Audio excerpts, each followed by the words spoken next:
माझ्या बाळा, आज तुझे मन खूप जड झाले आहे ना, हे मी जाणतो. तुला वाटत असेल की तू इतका प्रामाणिक असूनही नियती तुझ्याच बाबतीत इतकी कठोर का वागते. ज्या गोष्टींना तू जीवापाड जपलं, ज्या नात्यांवर तू रक्तापेक्षा जास्त विश्वास ठेवलास, त्या तुझ्यापासून का हिरावून घेतल्या गेल्या. पण बाळा, शांत हो. हा संदेश आज केवळ तुझ्यासाठी आहे. जेव्हा तू एकांतात बसून रडतोस, जेव्हा तुला मार्ग सापडत नाही, तेव्हा मी तुझ्या अगदी जवळ असतो. लक्षात ठेव, मी तुझ्याकडून काही हिरावून घेतले असेल तर माझा हेतू तुला दुखावणे हा कधीच नसतो. तर तुझ्या रिकाम्या हातांमध्ये त्याहीपेक्षा श्रेष्ठ काहीतरी देण्याची माझी योजना असते. तुला सतत एक प्रश्न पडतो की स्वामी, जर यश मिळणारच आहे तर मग इतका उशीर का. पण बाळा, ज्या फुलाला सुंदर उमलायचे असते त्याला वेळच लागतो. आणि ज्या जीवाला मला मोठे सुख द्यायचे असते त्याची परीक्षा ही तितकीच मोठी असते. तुला वाटत असेल की मी तुझे मित्र, तुझे सोबती सगळे पुढे निघून गेले आणि तू मात्र मागे राहिलास.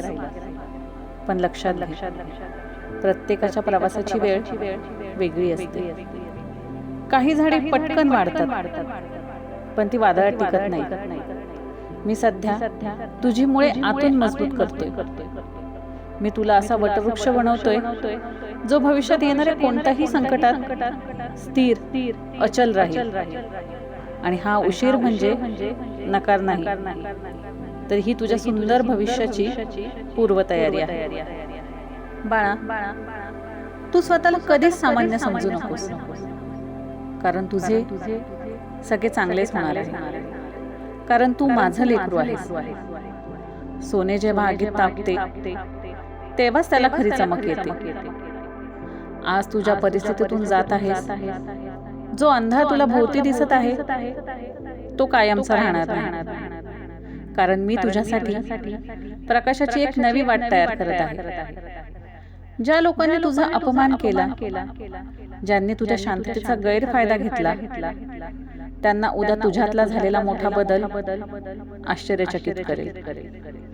तुझे कष्ट, तुझे प्रामाणिक प्रयत्न आणि तुझे ते रात्रीचे अश्रू यातील काहीही वाया जाणार नाही. तुझ्या आयुष्यातील या संकटाच्या राखेमधूनच तुझ्या यशाचा नवीन फिनिक्स पक्षी भरारी घेणार आहे. तू जेव्हा रात्री शांतपणे डोळे मिटून माझे नाव घेतोस, तेव्हा मी तुझ्या खांद्यावर हात ठेवून तुला धीर देत असतो.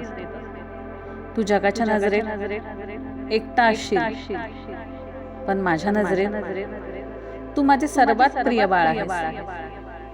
तू फक्त एक गोष्ट कर, हा जो स्वतःवरचा विश्वास आहे ना, तो कधीच ढळू देऊ नकोस.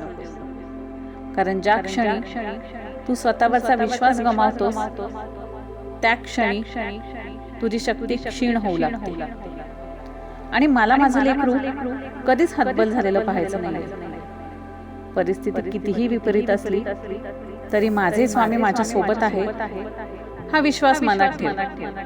आणि मग बघ, मोठ्या संकटांचे डोंगर कसे काचेसारखे फुटून जातील. आता उठ, रडणे थांबव आणि तुझे डोळे पुस, कारण योग्य वेळ आता अगदी जवळ आली.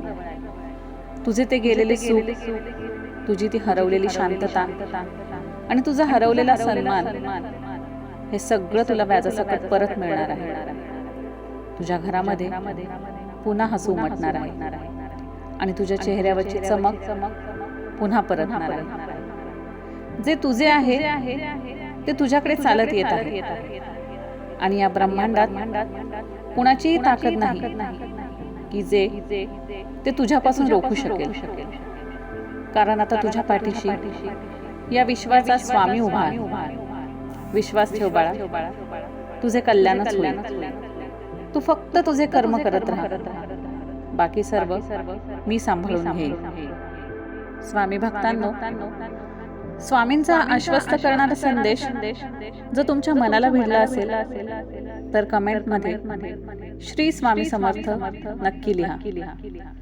तुमच्या पाठीशी उभ्या असणाऱ्या या माऊलीचे विचार इतर भक्तांपर्यंत पोहोचवण्यासाठी आपल्या व्हिडिओला शेअर करा आणि लाईक करा. स्वामींच्या अशाच नित्यलीला आणि दिव्य अनुभवांसाठी आपल्या चॅनेलला आजच सबस्क्राईब करा. अवधूत चिंतन श्री गुरुदेव दत्त. श्री स्वामी समर्थ. जय जय स्वामी समर्थ. धन्यवाद.